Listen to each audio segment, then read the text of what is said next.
The Ugly News Team is a band of top-notch journalists, all that have one thing in common. We're all, well, we're unemployed.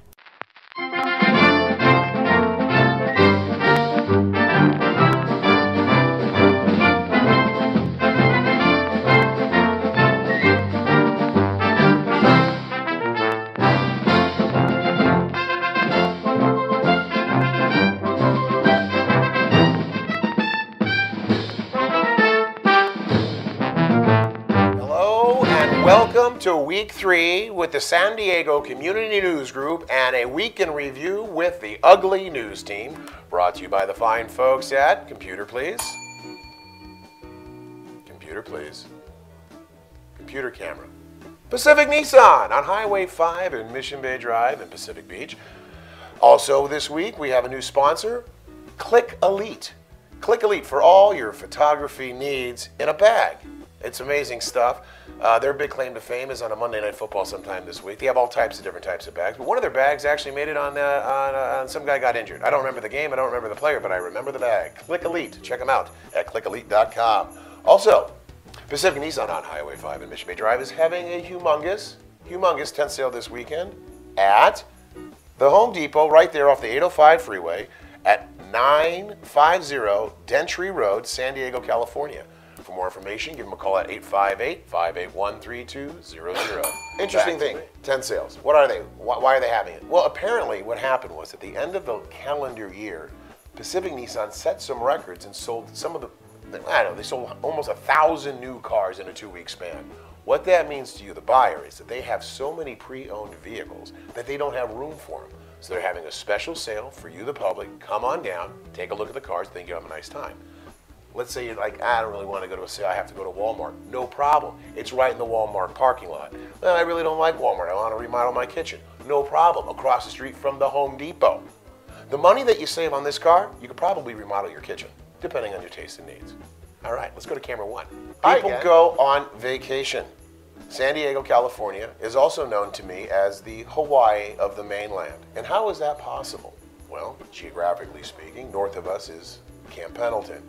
Camp Pendleton is nice because it, well, basically is our war front against anyone from Los Angeles coming to visit us. Mountains, Majesties. Very nice, very nice. She won't be coming around the mountain, but what's exciting is she'll probably fly. And south of us, of course, is Mexico.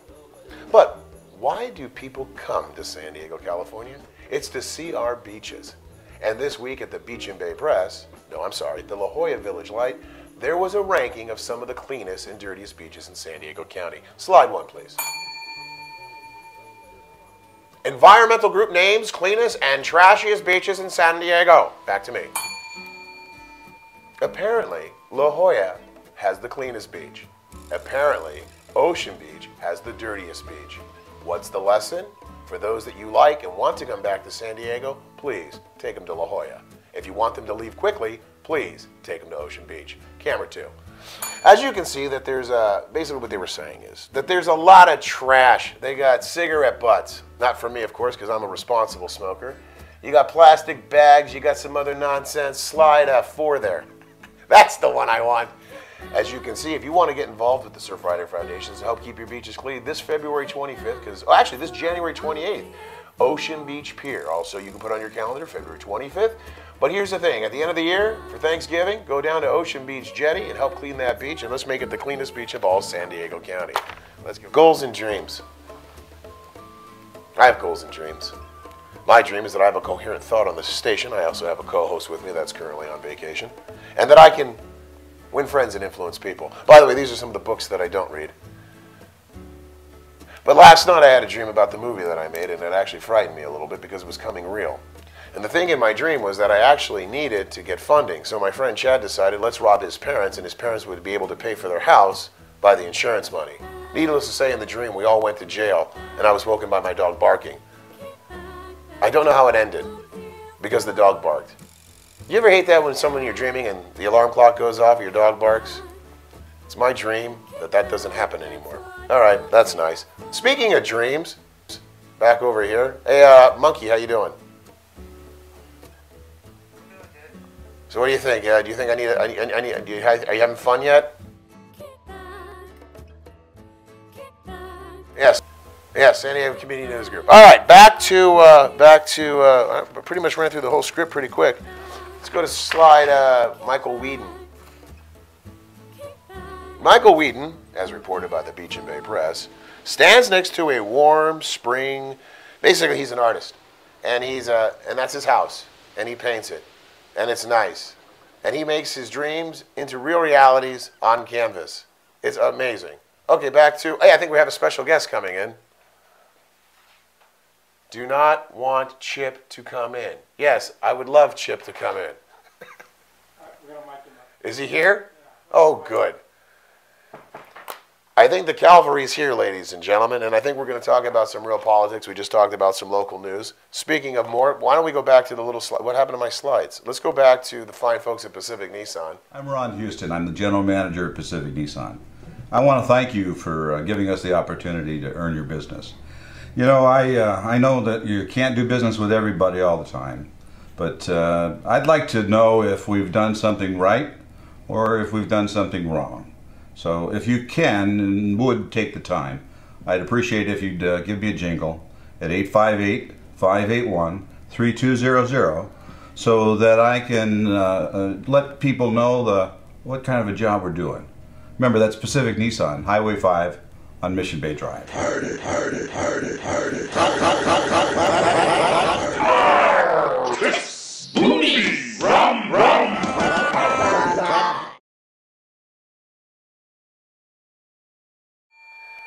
Chip Franklin from KOGO coming in as the cavalry. How are you today, sir? Thanks for coming in. What's the word, man? Pretty good. By the way, that video, that was when you weren't drinking, right? That's when I was not drinking, right. As you can see, we were probably drinking a little as we wrote our script last No, night. I just think you take this mug and you compare it to the guy that you just saw a few minutes ago. Right. Well, I was a little excited. So tell me a little bit about the. Did you watch the State of the Union? I did watch the State of the Union. You know, it's interesting. I didn't realize that Obama had killed Bin Laden 11 times. Yeah, apparently he did. Well, I actually had a lot of fun because I learned if you're happy, clap your hands. Because I clapped my hands a lot because I watch sitcoms because I don't know when to laugh. So when they laugh, I laugh. And when I watched the president, I kept clapping. No, help me understand why I like this guy. Here's the questions I had about the State of the Union. Remember, the first question was, do you think Biden had any idea where he was for the entire... Watching him up there, it's like he needed a drool cup. Yeah, he actually picked up a cup at one point and just started holding it next to his mouth. And the other one was, of course, is that Boehner looked really angry. It's an interesting combination.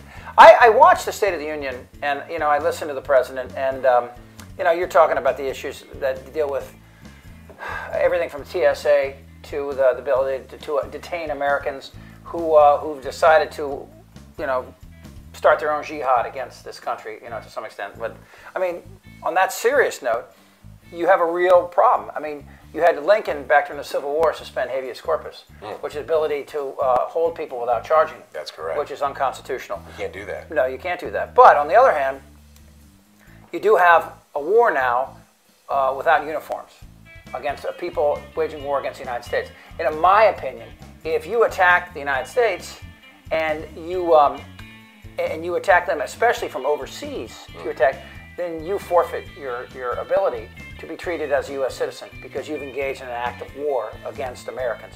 And that's a totally different area. If there are a lot of things to be concerned about here, but you know what, at the end of the day, I watch Obama and I watch the State of the Union, and I still am happy, and this is a little wave the flag moment, but I'm still happy we live in a country where we can have this kind of disagreement, that we have. I still get, goosebumps when that whole thing happened last night. I dig. All right, that's what I'm saying. I was excited. Yeah. I was excited at the end of it. All right, we talked about politics. Okay, let's talk about you. You're Chip Franklin, Superman, superhero, voice of the people. Tell us what you're doing. I hear they got a project possibly coming up here with the Wazilla Media Studios. I want to know why I'm not as well lit as you. Because find the light. There it is. There it is. It's unnatural in television. No, you sit.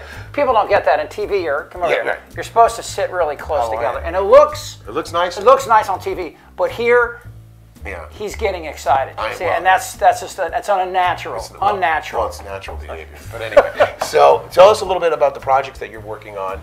That you're bringing here possibly to the forefront here at Wazilla Media Studios. We're going to be doing a show here it's called Lawyers, Guns, and Money. It's a business show. It's about... I like business. Well, this is about everybody's business, which is... An effect is... People don't realize that there's a lot of things that the underbelly... if you read Freakonomics, which was a great book about what people don't realize it goes on. And it's not all business. Sometimes it's things like, for example, why do people today, and it's whites and African Americans, give their kids such bizarre names? Because I don't know. All right. Well, and that was part of what Freakonomics was about. Because they think they're pets.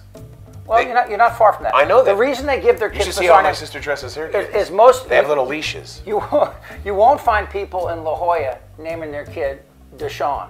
No, how about Walter? Or Tyneesh. But yeah, well, Walter is... It's a good name. Walter's like Walter's like a librarian that should be on some sex predator list. No. That's just, you're making fun of my mustache. That too, yeah. But what people call you during the show? Say again? Yeah. At least I turned my phone off. Well, it's just because we're small. We take everybody, and we don't block. We don't have a. Oh, that's somebody watching us live. Everyone, right now? Yes, they're excited about it. They said you look great. They said Why did they take a snapshot of their crotch? Oh, that is. It's because it's a good show. Oh, it's Anthony Weiner. It's a family show. It's a family show. It's a family show. A Manson family show. Anyway, the show's about business. It's about the underbelly of business that people don't understand. Or so if I'm an employee, I would watch your show and learn what my employer is going through. Well, here's a good example. Everybody is a capitalist. Everybody wants to make as much profit as they can. Let me think about this. Everybody does. There's never been a society that wasn't capitalistic. There are versions of capitalism. Okay. Some where the government restricts your access to the capital, right? I mean, in this country, we have less restrictions. Kind of like when you're married, you have restrictions to your bank accounts. Fair enough. Fair okay, enough. it's not a pun. Okay, but I'm working. But let me get to so what this show is about is about the part of this country about everything from money, right, from the laws that we draw to stop access to that, and of course our security, which is a big part of that as well. Thus lawyers, guns, and money. So let me ask you this question. So when you're talking about some of the laws that would impeach us from our capital. No, restrict access to it. A good example might be when you hear the president say fair share. What is fair? Mitt Romney's being criticized because he pays 15% capital gains tax. Now, 13.8. No, he pays 15 and then he has deductions. It's okay. I'm happy for him. Good for him. No, but the tax rate is 15% on capital gains. But let me ask you this question. For everybody. But this is the real question then. So if people, instead of getting upset for capital gains tax only do 15%, why wouldn't people be more upset? Did you miss your Ritalin this morning? No, I did. I'm focused. I want to finish the question. But I was finishing the point. Let me finish the point. Oh, okay. You're a guest. So, of course, it's ironic that the Republicans, who for 4 years wanted to stop taxes, are beating up Romney because of his ability to make enough money, and he paid $7 million in taxes in the last 2 years. The point I'm trying to make is that 15% tax on capital gains is money that's already been taxed. In order for me to have an investment, I have to make a profit. Mm-hmm. A profit, of course, is taxed. In this country, the profit is taxed at his rate at close to 40%. So he already paid 40% on money that he gained. As a very rich man, and then he invested it. That money came back in. It's taxed again at 15%. But everybody is making it sound like that he is going to work and he's only getting taxed 15% minus whatever his deductions are. And most of those deductions that got it down to 13.1% were deductions for charities. He gave $7 million in charities, $4 million to his church. I don't understand why Republicans are attacking him. I understand what Democrats are trying to do. See, Democrats take advantage of ignorance. Yes. They really do. Not to be overtly political, but and that does sound overtly political. Well, but I still have one question, though. But instead of being angry at the 15% for capital gains tax, why aren't people more upset that they are paying 30% and figuring out why don't we start having a smaller structure? Well, most people don't pay 30%. Most people pay 20% or less. In fact, 53% of Americans pay no tax whatsoever. I don't know. I would disagree in the sense that after all the taxes what I just said, that's a fact. 53% of Americans pay no federal income tax. But let's even at 30%, you're paying more than 30% in tax because you pay 8% tax, let's say, for sales tax. Well, the value-added tax is a whole different thing. But you pay state and federal tax, and if you make more than $150,000 a year or $250,000 a year, as the president pointed out last night, you're paying a lot of money. I'll give you an example. I know a congressman, okay, U.S. congressman, who makes $170,000 a year. Okay. He has to travel back and forth. He's in the 1%, right? He's one of the good guys. He has to sleep in his office. He can't afford two places. He has 4 kids, makes $170,000 a year, yet he's part of that 1% that the Occupy Wall Street group is after. My point is that, and there's a point. I like points. My point is that the system we have right now is injurious to the whole process of growth of our economy. This is all you have to know. This one statement right here. Hold on. Get him close. Get him close. Can you Camera get tight? one. Camera one. All right. Get tight. Come on in here, right here. Man. Tighter. Tighter. here. Not me. I don't even need to be in the shot. Focus on it. Not on my crotch, right here. It's right in his eye. Right here. Okay. Right there. This is it. All we need to know. This is a all little you higher. need to know, okay? You there? Right here. It's your moment. Here you go, right? Poor people don't hire poor people. Who hires poor people? Rich people. If you go after the rich people, they'll less be able to hire poor people for jobs. Now, you can start your revolution. You can tell me that we have to raise the lower class up. We have to pay them a fair wage. What is a fair wage? Is the fair wage for somebody that lives in Nebraska the same it is for New York City? Well, right? You say that? Shouldn't the market determine instead of the government? The government's not even in the business of it. The bottom line is if you get out of the way, if you allow the government to come in and to control it, you'll get supply and demand will be pushed out of the way, and instead what you'll have is interests, people who lobby Congress and get what they want. If you allow the market to determine it, in other words, if I'm paying labor too much and I have to raise the cost of my goods, that creates an opportunity for a competitor to go and create a lower price for goods, cutting a deal with his labor, thus he gets more business and then he can pay his labor more. It's a back and forth thing. When the government becomes involved, it retards the entire process. We only have the entire history of humankind to back that up. Again, that's Econ 101. It's really not that hard. But remember that. All you have to remember is poor people don't hire poor people. Rich people do. So when you go after the rich, you're going after the very jobs you say you want to protect. All right, now we're not going to do a lot of that. No. But let's go back. Big screen. That was good. That was nice. I could go on all day. No, that was fun though, wasn't it? You get excited about it. You're passionate about it. Here's a story we did. Okay, we're going to do on the first show, which and I have Ritalin issues. Go ahead. Okay, penny. The Treasury Department is talking about getting rid of the penny. Ask me if I think I know why. Why? Because it costs too much to produce. Well, actually, it costs probably a little bit more than a penny to make a penny, but that's okay. That's not why they're getting rid of it. Is because ultimately what the federal government would like is to everybody to get rid of all cash, because that way they know there's no underground economy. If you're using your card for everything, there's a trail for it. And that way they can actually control their revenue. The IRS loses billions each year to people in the underground economy because people are forced to do that. They literally can't stay in business. If you're in business today, you write 5 checks a year to the federal government. You write each quarterly check, and then you write a check in April. Okay? There'd be a revolution in this country today if we didn't have payroll withholding. If each week you, Walter, had to write a check to the state and feds for the taxes you owe, there'd be a revolution. Instead, they take it out of your paycheck and give you a portion back at the end of the year, and you go, woo, yeah. You know, but let me show you the power of a penny, okay? All right. I don't have a checkerboard right here, but let's imagine we have a checkerboard. Okay. Okay. You put a penny on the corner of the checkerboard, right? Right. I double it. I got 2 cents. Correct. Okay. I double it again. I got 4 cents. I think it's like $1 billion by the end of it. Well, hang on. Let's get to that. Okay. All So right. we got 64 squares. 64. Okay. At the end of my first row, I have $1.28. Correct. Okay. Guess how much that penny is worth at the end of that? I want to say something like it was over $1 million. I know that. Over $1 million. It's so much. You could spend $1 billion an hour And not for spend. 1,000 years and not touch that amount. $1 billion an hour for 1,000 years. That is the kind of growth that you only find in the real world in math, in compound interest. And that's what our debt is doing to us today. That's the kind of numbers. This is important. This is important. If you're listening right now, we have a PayPal account. If you just send us 1 penny, double it every day, we promise we'll give you half back.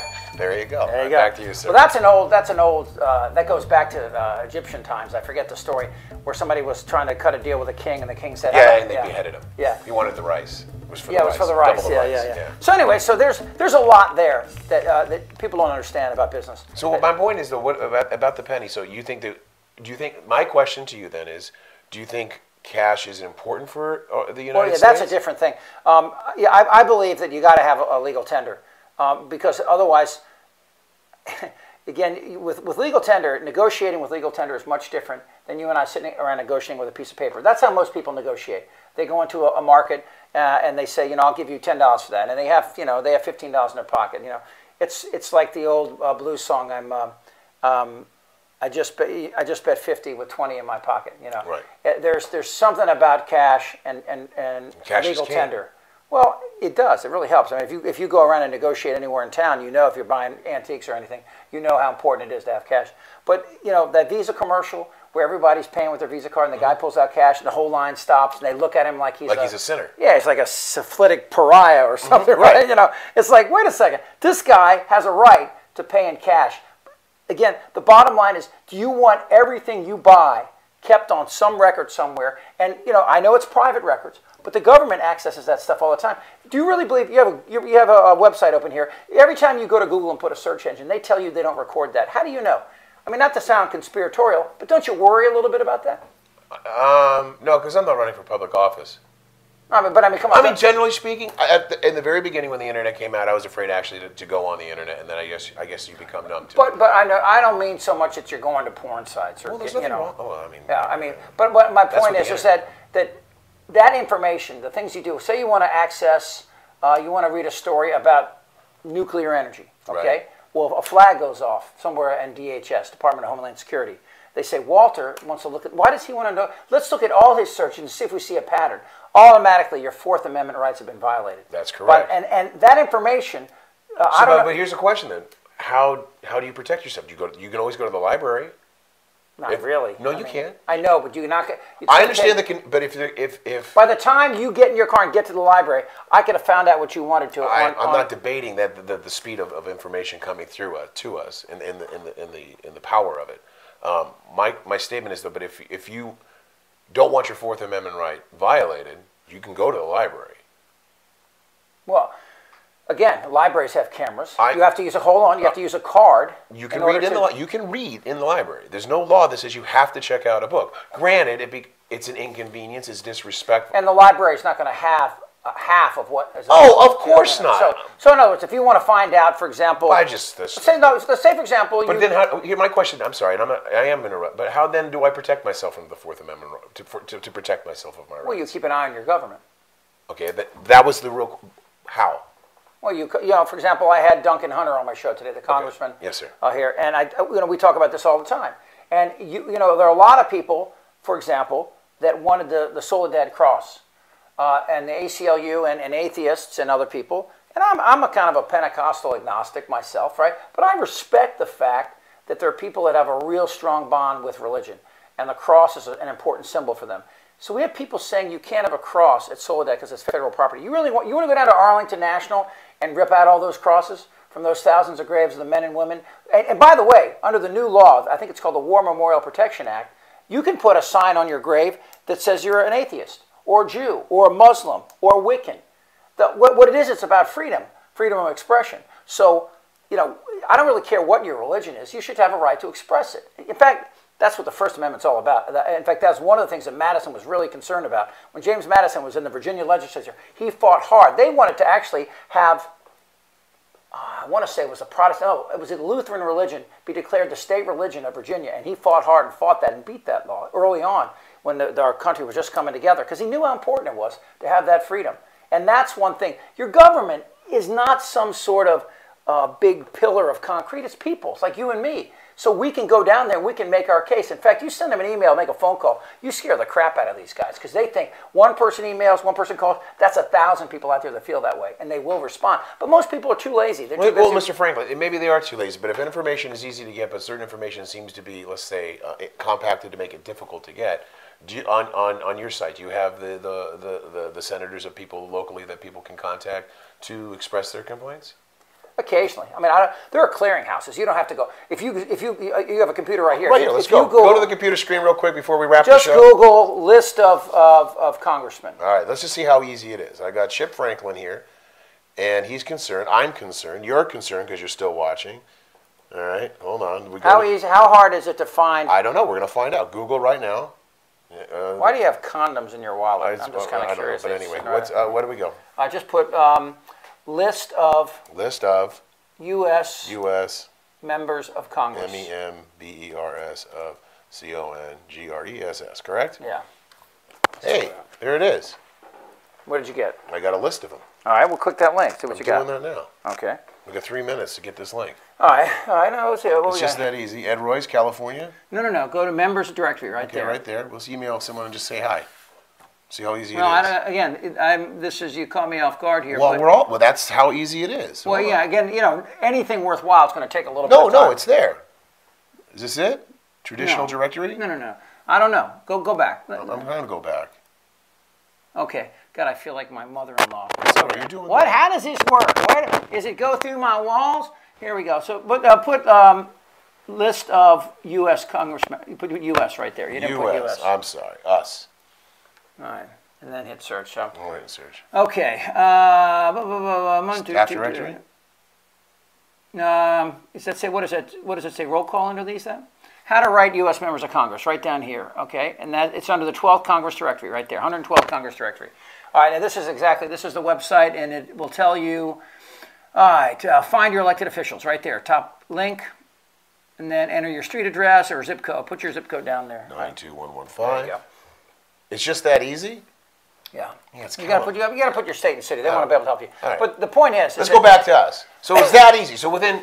In an impromptu, just if I have a complaint, I can Google who are the members of U.S. Congress. You can call. No, I'm just serious. And it was that easy. And if I have a complaint, I can write them a reasonable letter, and they will respond and pay attention. I guarantee you, it's like anything else. Volume is what speaks. If you get a group of people together, like the Tea Party in California is, I believe strongly in what they represent. The Tea Party here is not about a social agenda. It's about a smaller government, a more responsible, compact government, as opposed to the bloated bureaucracy. Let me give you I got a wrap. We got to get out of here? Okay, anyway. Wazilla Media. His name is Chip Franklin. Every day on KOGO from 5 to 9. Yeah, chipfranklin.com. Chipfranklin.com. A lot of not great ideas, a lot of sensible ideas. You'll be here on the Wazilla Media with the, Lawyers, Guns, and Money.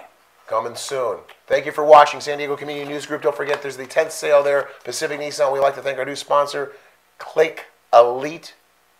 Have a great day. See you next week.